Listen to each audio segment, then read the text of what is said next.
Hey, everybody. Scott Zanger from the Scott Zanger Realty Group in Keller Williams Luxury Real Estate. We're going to be coming back at you one more time here for May 2022 State of the Market. We got some really good information for you today that we're so happy to share. Everybody's talking real estate the last 30, 60, 90 days. What's going on, what's happening, and what's going to happen in the future. So we're hopefully going to be able to key you guys in exactly what's going on with the market. First things first, hope everybody had a fantastic Memorial Day weekend. Time to reflect, time to spend time with family and friends, and enjoy those who have sacrificed their lives and the people that are in place now to keep us safe and secure, right? Especially with what's going on in the world today. Makes you wonder sometimes. The other thing is please continue to stay safe and healthy with COVID. There are still cases out there running around. I was talking to my broker the other day, and there was 15 or 20 people that were actually out sick with COVID. So even though we're not wearing masks, it's still important to keep our distance and keep safety in place for COVID. So let's get right back into it. State of the market for May 2022, Barnstable County. That's everything from P-Town to Plymouth, right?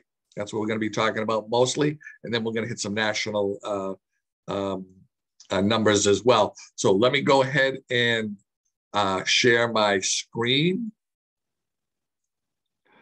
And the first item up is we talk about the median sales price. We talk about homes for sale, days on market, months of supply, and the percentage of list to sale price ratio. So today, we're going to be expanding the graph a little bit. So today we're going to be talking about, first things up is going to be sales price, right? So we're talking about median sales price. So what happened here in May is we plateaued off a little bit from 6 to 659 from 660 in April. So for everybody that was saying, you know, we're going to wait for the prices to drop, they dropped $500 basically from April to May. But if you look at March, they went up from $585. Now, this is your average median. This is your median sales price here for Barnstable County. 585 went up to, well, 685 would be 100,000. So went up about 85,000 by waiting that 1 month. And then today we're at 659.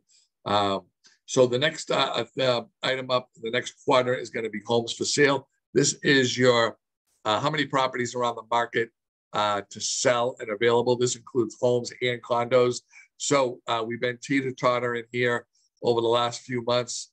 Let's say here, May, we ended up at 494, but you see that little blip right there? That is actually a good sign that inventory is increasing. So in May was 494, and April was 430. So we gained about 60 units from April to May. In the real estate world, that's fantastic, but we've got a lot of catching up to do. I changed the graph here, and I went back 5 years. You see this? So just back in 2017, we were hovering about 2,500 units, 2,700 units. Then when they'd sell off in the winter, and then they'd climb back up. See, March, April, May, June, you know, they climb back up, you know, with the season, and then they sell and they drop down a little bit and down to 2,000 units. And then they kind of creep back up. That's kind of the cycle of real estate. So 2,500 units is about what we normally carry. And then you can see here, March of 2020, we had about, well, let's see, March of 2020 is right about here. So this is COVID right here. We were about 1,900 units. And then, you know, houses started, you know, coming off the market, and sales were picking up briskly over the last 2 years. And we were down to 542 units back in February 2021. And then they've just been kind of dropping since then.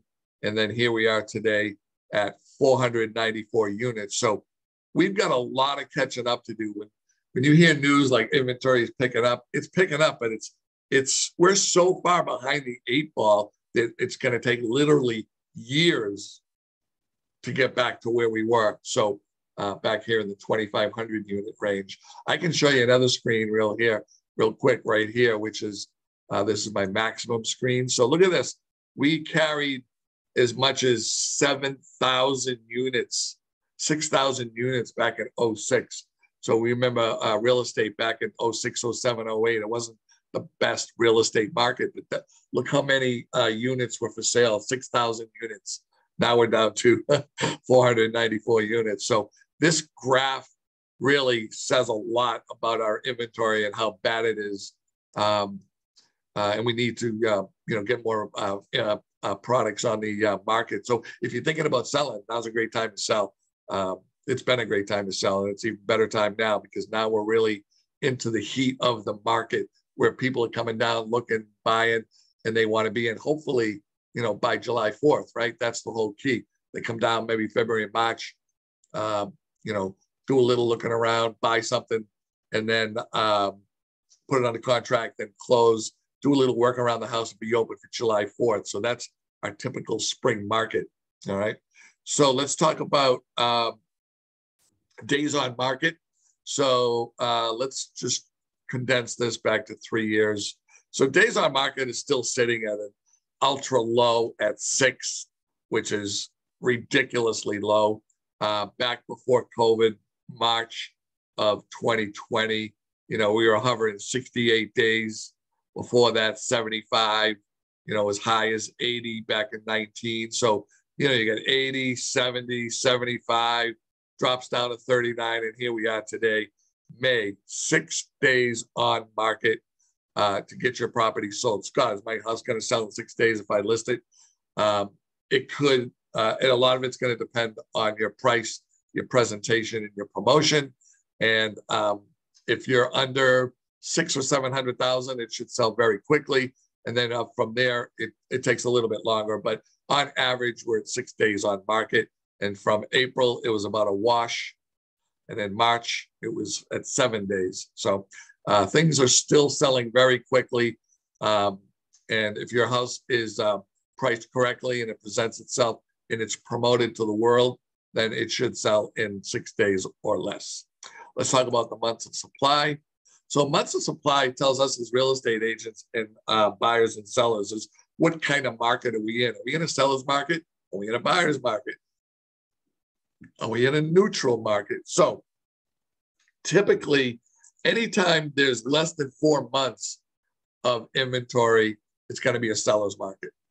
And then 4 to 5 months is that neutral market, right? We've talked about that before. And then 5 months or greater is usually a buyer's market. So 1.2 months of inventory. So it's a seller's market, right? Because we're less than 4 months of inventory. We go back here, you can see May of 2020, right before COVID, it was actually a buyer's market. And before then, we were hovering around 6 months of supply. So it was still a buyer's market. Let me show you this real quick. Let me show you the graph on 5 years ago, what was happening. Now, why did I go back 5 years? Because I just want to show you how dramatic things have changed in what type of market we're in. So back in, this goes as early as 2017, 5.2 months. So this is all buyer's market, right? This is all buyer's market in here, 5 months, 6 months, 5.9. And then you get to March or April or May of 2020, right in here, which was still a buyer's market. And then look at the inventory just kind of plummeted. Buyers came out of the woodwork, and now we're down to 1.2 months of inventory. All right. So there you have it. And then let's talk about percentage of list price. Let me get this back to 3 years. So percentage of list price tells buyers and sellers where they are in the market as far as what homes are selling for versus what they're actually being listed for. So back in the day, right, the percentage of list price was, this is just back until, just a couple of years ago, 96%. So if you listed your house for $100,000, there's a very good chance that you would get $96,000 for that $100,000 house. I'm just using that as an example, okay? If you want to use 100 and that's easier for you, so for every $100 that you put your house on the market for, let's say you listed it for $100, then the average agent would bring in about $96 on your $100 asking price. And this has been going on 96, 97, 98 over the years. It's always been, you could always have a little, there was a little bit of chance that you could actually negotiate, work a little bit. And then things changed here in October, right here. And let's see here. Right here is, that's COVID right there, March 2020. So it was still a buyer's market, but then things kind of changed a little bit and prices started going up in October of 2020. So if you were listing your house for $100, then you would get $100.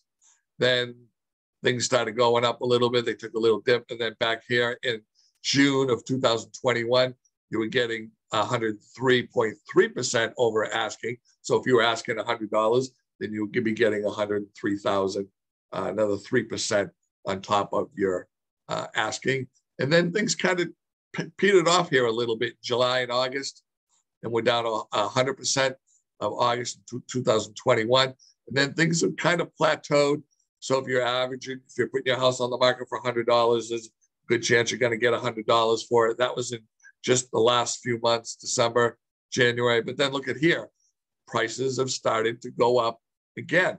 So, I hear this a lot. I'm going to wait for the market. I'm going to wait for the market. But listen, we give this information to everybody as pure data. Okay, these are not numbers that we make up. This is data right from our MLS. And look what happened here in March, which is, again, still our busy time of year, spring market here for Cape Cod, and it went up 0.3%. In April, it went to 102. And look at this, last month, people are paying 102% over their asking price. So that tells me that the market is still very robust. There's still lots of buyers out there. The problem is the inventory, right? And so here we are today at 102% from list price to sale price. So in my opinion, properties are still going for over asking. Again, it depends on the property, depends on the price point, and we'll just leave it at that, okay? The next thing I want to cover is right here is my slides here. Whoop, let me just back this up a little bit. Okay. So we want to talk about what's happening with the market, where it's going. So why we're not headed for a housing bubble, okay? Home price appreciation since World War II. So the reason I put this in there is because you can see how home prices have gone up and appreciated over the last 10 or 15 years. And so I wanted to show you that slide because we're not going to be heading into a bubble because people have too much equity in their property. Okay, and the loans over the last 7 or 8 years have been a lot better loans with a lot less risk for the banks, right? So people are getting better loans and they have more equity in their houses. So there's less chance for them to just kind of get up and walk away. All right, let's go to forbearance numbers. So this is, these are numbers of forbearance. So this is COVID right here. So COVID was right in here of March of 2020. That's when things changed dramatically and people were not paying their rent or their mortgages and they were in forbearance, right? 4.7 million people were in forbearance back in May of 2020. But you can see that things have tidied up very nicely. Things are back on track. People are back to work. And you can see right here, April of 2022, we're down to 690,000 people that are still in a little bit of a gray area, okay? But that's a big, big difference from 4.76. So another reason why we don't see the market going into a bubble and bursting is because there's very, very few people out there considering where we started, where we're at today. that are willing to just walk away from their properties. That's not going to happen. Too much equity, right? I want to go into this here. Let me just see. Put this here. We've learned from history that prices can fall. The more important question is if it's going to happen right now, and that's hard to predict, right? It's foreclosure activity at an all-time low. Again, the same kind of screen that I showed you before on the forbearance. This is for foreclosures. So back in 07, 08, 09, 010, and 11, and 12, when the market wasn't so hot, right? You can see 1.3, 2.3, 2.8, 2.9 million. These are foreclosures. We're down to 78,000. All right. So that's another good sign. People are in good shape with their properties and they're not looking to go into foreclosure. All right. Number 9 is, so these are some lending standards. So this is lending standards have been tighter. That's another reason why I think that we're not going to be heading into a bubble, is because the banks have done a better job with giving people better products and better loans and just taking better care of those clients and not letting things slip through the cracks. Back in 03, 04, 05, 06, 07, those again were not so great real estate years. And they were giving all these loans out to people with less than a 620 credit score. Today, you can see that's much lower and much better products out there for everybody, which in the long run makes everybody that much more wealthier in their real estate portfolio. Let's take a look at number 12. Now, what's ahead? Everybody's asking, hey, what's going to happen with the market, Scott? And I do basically the same thing that everybody else does. You know, I listen, I watch, I check out different podcasts. I listen and watch different television shows, just like everybody else does. But at the end of the day, you know, you have to take these statistics and you have to take this information and kind of make your own decision. But I like to make decisions off of facts and pure data, right? So that's one of the beautiful reasons why we do this, is so we can keep everybody informed, because we want all of our sellers and all of our buyers to be the most knowledgeable people sitting at that closing table when it comes time to close, whether you're a seller or a buyer. We want you guys all to make excellent decisions, okay, in good times and bad. Know when to hold them, know when to fold them, right? That kind of thing. So right now, still excellent time to sell, great time to buy before the rates keep going up. We're going to talk about that in a little bit. But here on number 13, so this is estimated home price performance. So this is what we're predicting this year for home prices to go up 9%. Next year, in the following years, it's more in line with a more normal market. This is about twice what we normally would see. 3 to 4 to 5% an increase in price per year is about right for your house. And they're figuring this year that will come in around 9%. Let's take a look at number 15, home price forecasts. These are some of the different people out there making certain predictions. So Fannie Mae, 10.8, that would be price appreciation for your home. Freddie Mac, 10.4, CoreLogic, 9.6, HPES, 9, NAR, 8.4, Zelman, 8.3, and 6.2 for MBA with an average of 9%. Absolutely phenomenal. So if you bought a $500,000 house, right, 10% would be $50,000. So they're expecting that house to go up to about $45,000 this year, which is pretty nice, right? Can't get that in the which you're at the bank, right? Just money laying in the bank at 3-4%. So real estate is and always has been, in my opinion, the best investment for generational wealth. So let's talk about number 16. So let me see if I can change something here. Keep playing with my screen. All right, so number 16. So based on the current estimated Fed peak rates, 3.2 to 4.0, the 30-year fixed mortgage rate will likely peak between 5 and 5.7. Today, we're at 5.2. I'll get to that in a minute. There's some variability in the relationship, so we might see rates as high as the low 6 range. This all depends on inflation and the Fed's fund rate, but I don't expect rates to move much higher than the current rate, although 6% is possible. That's from Bill McBride. He's the author of Calculated Risk blog. Let's go to number 17, talk about affordability. So new data from the Harris poll, 84% of Americans plan to cut back on spending as a result of price spikes, right? Everyone's been noticing the price of groceries and the price of gas, right? More than 70% of respondents said they're feeling the effects of inflation, including myself, the most in gas prices and groceries, all right? So what they're doing is they're cutting back. So this screen here, let me do something. I want to push myself over there. There we go. All right, so this is a very important screen. So take a look at this. So this is a loan for $300,000, right? This is a 30-year principal and interest payments on a $300,000 loan at what was a year ago or so, 2.73 rates would cost you $1,221.55 per month. Now,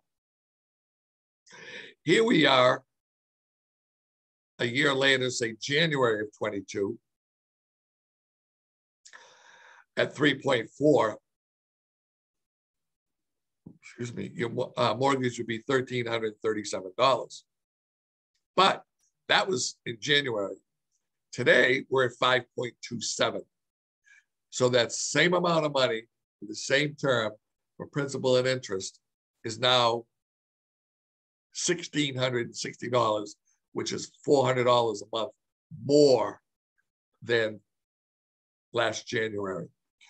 This is what people are talking about. What's going to happen in the next 5 or 6 months? So if the interest rate was to go up just a little blip to 5.5, you're talking $1,700 a month, which is $500 more than it was than just a year ago. So waiting on the sidelines for things to change based off of this and based off the interest rates and where they're going, I would rather see you buy sooner rather than later because it's just going to cost more. And my philosophy is why pay more if you don't have to? Now, if you have to for different reasons, that's fine. This is just to show you how much when the interest rate goes up that little bit, point and a half, 2 points, how much more it's going to cost to buy that same property. It's just going to cost you that much more in the end on your monthly payment. Let's go to number 21. So the average consumer is spending an additional $429 monthly for items other than shelter, right?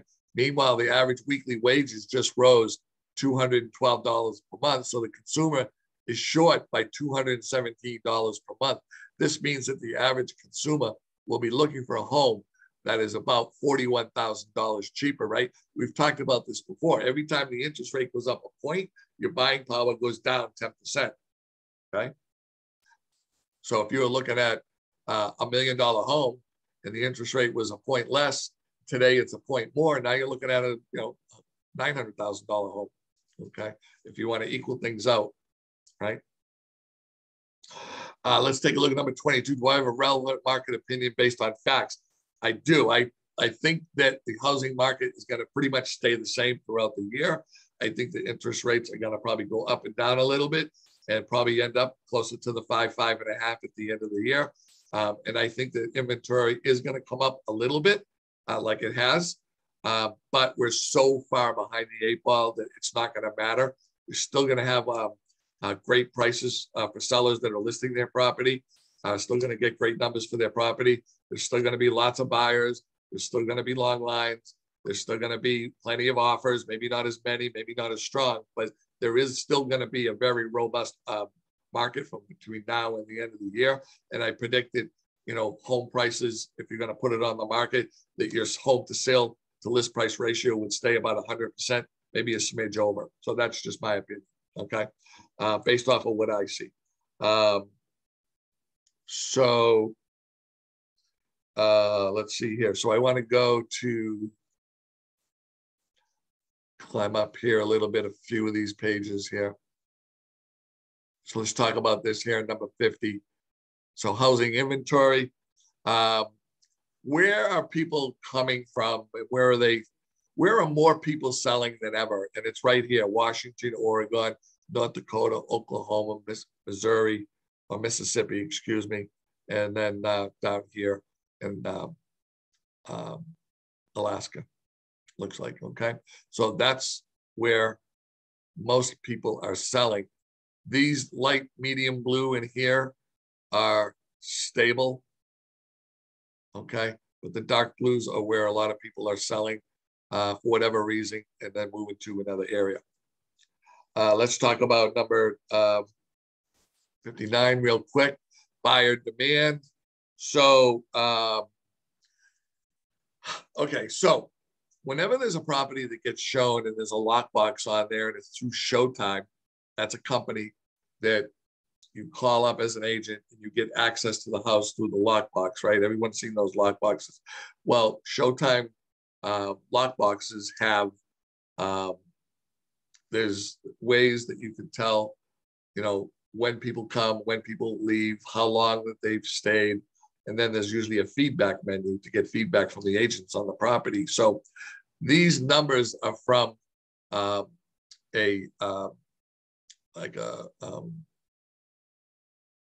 from Showtime, okay?